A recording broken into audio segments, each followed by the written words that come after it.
5.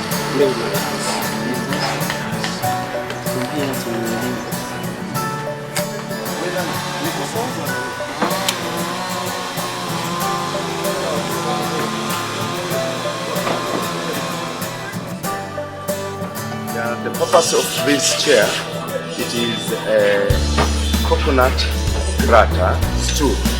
So it has two purposes. One, it can be used as a common tool in the kitchen, and also it can be used as a grater stool. It can help a cooker on his kitchen to grate the coconut.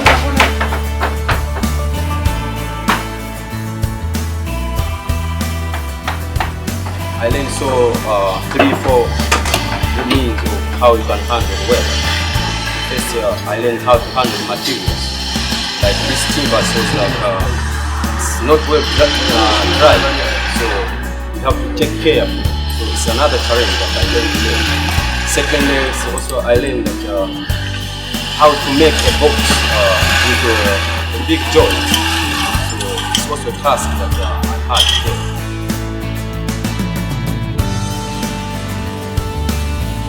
To me, it's a big challenge because it challenged me to manage the time. It challenged me to make creativity, to know how to manage my time.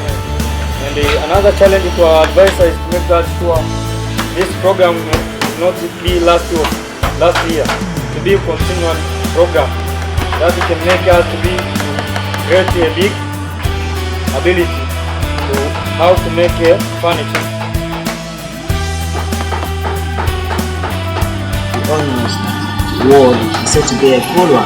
It's got different material, but from those tools which are advantage, there are so many tools which can be produced most. For example, chairs, tables, are furniture can be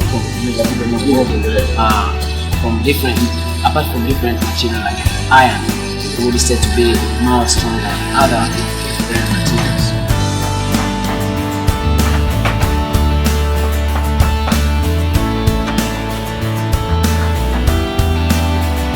My skill. As you said earlier on, wood is good and wood is hands and hand is good always. So it's congratulations and thanking you for making this program and today to be fulfilled.